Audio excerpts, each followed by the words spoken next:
Welcome to the Kent Lapp Podcast. Dry needling. Can you explain that science? I don't understand it. I do have some amount of pride in the fact that the first time you stuck a dry needle into my lower back, one of the 3 or 4, I bent it. My back muscle bent the dry needle. Yeah. And I'm a little bit proud about that. Yeah. But that means the muscle was pretty tight. It was, it was on spasm. And then, so we figured that out quickly. But I don't understand the science. Can you talk about what is going on when you dry needled my lower back and you hooked it up to the battery and shocked it? Yeah. Or whatever. Dry needling, I don't know for sure when it started, but I've been doing it since 2014.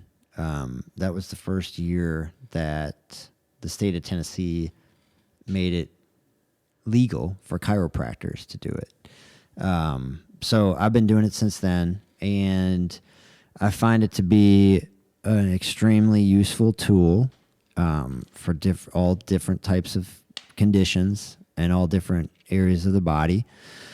What I would say the mechanism is, so it is not, and this I guess needs to be clear, it is not traditional acupuncture. It is in no way the same thing as traditional Chinese acupuncture. Can you explain those differences? Because I was curious about that. Yeah, we use the same needles, but whereas traditional Chinese TCM is, it's very, so they call them meridians, and I'm not trained in acupuncture, but this is kind of my knowledge of it. There's meridians. Those meridians are based on the organ systems. So you might have a spleen meridian, a gallbladder meridian, a liver meridian, small intestine, etc. And then those meridians have different points along it, usually from head to toe.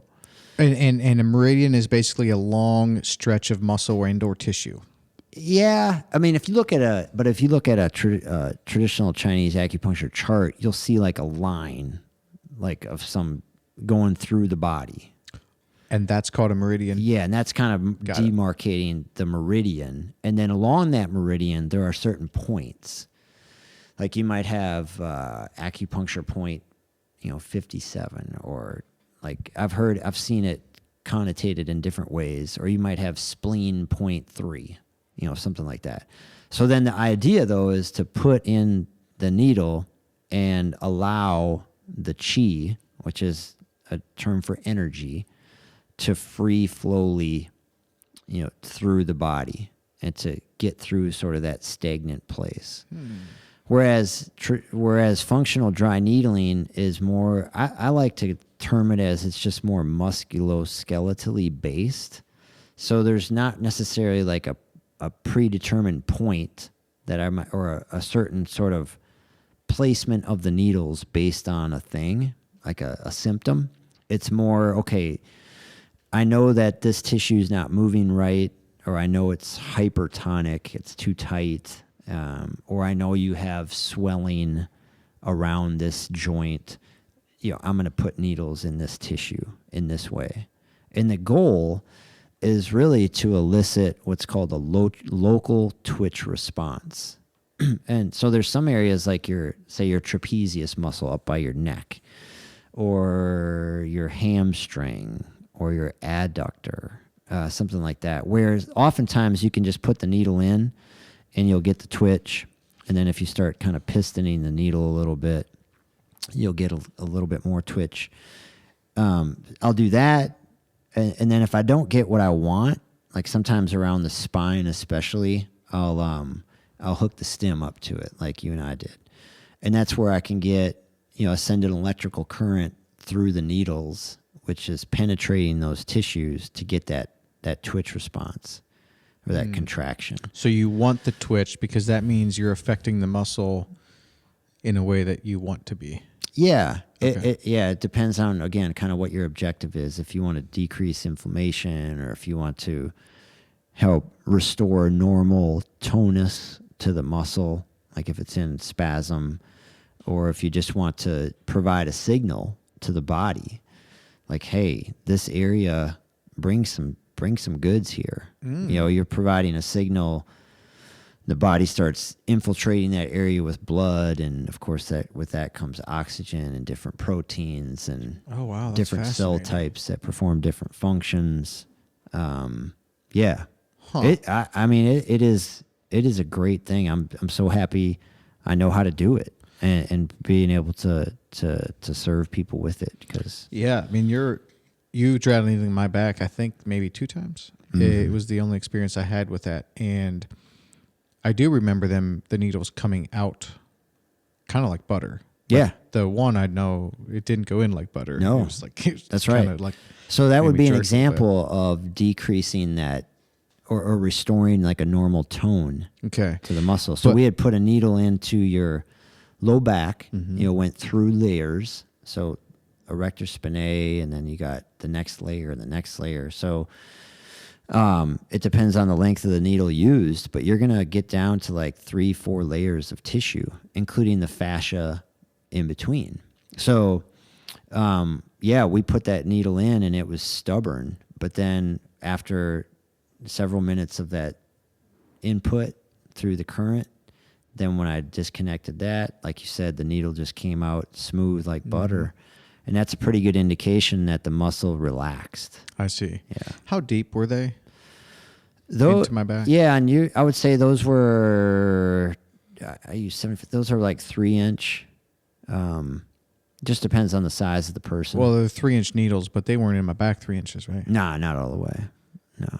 Well, how far into my back were they? My gosh, I thought they were like a half an inch. How deep were these things? Yeah. I would say probably 1.5 inches. Into my back? Yeah.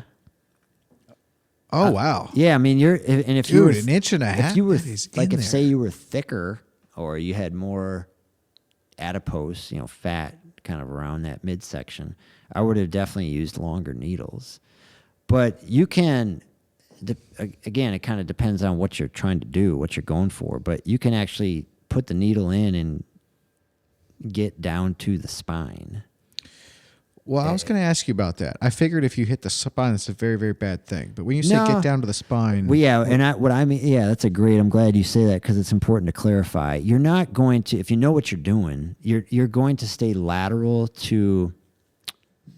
You're not going to put something like directly into the middle of the spine, yes, the vertebrae. that's what I thought. But the architecture of a vertebrae is shaped in such a way where you have these 2 wings, if you will, which are called transverse processes. And with the dry needle technique, you can go through the tissue and get to where the needle touches the TP, where it touches the transverse process. And that's a common thing to get it down. Do you know if you hit that with mine, or because it's just like any other bone, does it hurt? so when to it hits the speak? bone? No, you can feel it though when it hits the bone. Like, it's easy to put a long needle in somebody's glute, and reach the hip bone. Or it's common to put a needle in someone's thigh, anterior thigh, and hit the femur. And they can feel it when you hit it? A little. Yeah, Okay. you're aware of it. It depends on that's where that kind of the art comes in of. Is it painful? And what I mean by art is just that touch. Okay. Like, the needle's going in. There's knowing your anatomy. Hey, there's a bone here underneath where I'm putting this needle. I'm getting closer. And usually, I can tell exactly when I'm going to hit the bone. And that's actually a technique. They call it bone pecking. Sometimes you'll do that just to kind of stimulate, different things in the body, different reactions. I mean, But you're never going to take, back to your spine comment, you're not going to take a needle and you're not going to put it in the spinal cord. right. That would be good way to kill someone or paralyze them. Yeah. Yeah, it makes sense. I just, I think of all the treatments that I've gotten. Like, I was excited to experience dry needling because I never had before. And there was someone else on this podcast last summer talking about it. And I was happy to experience it. But of all the things that I've experience, like that was one that took a higher level of trust for me, because like, well, that's a needle going into your back. I didn't know it was going in 1.5 inches. That's deeper than I thought. Sure. But I just, assumed I had a high level of trust in the fact that you weren't going to screw it up and I'd walk, have to crawl out of there. Yeah. But it did help. It was interesting. It did help. Yeah. So the bone pecking thing, if you do that, are you putting in multiple needles, or it's just if you can get one needle in and tap the bone a little bit, that kind of does the trick? Or what is bone pecking? Like how sometimes violent does that get? It doesn't get violent. It's a real subtle thing. Okay. But it's just a technique that you'll use sometimes it'll help decrease inflammation. It just depends again on the region. Like I'll do it a lot around the elbow. I'll do it a lot in the hand.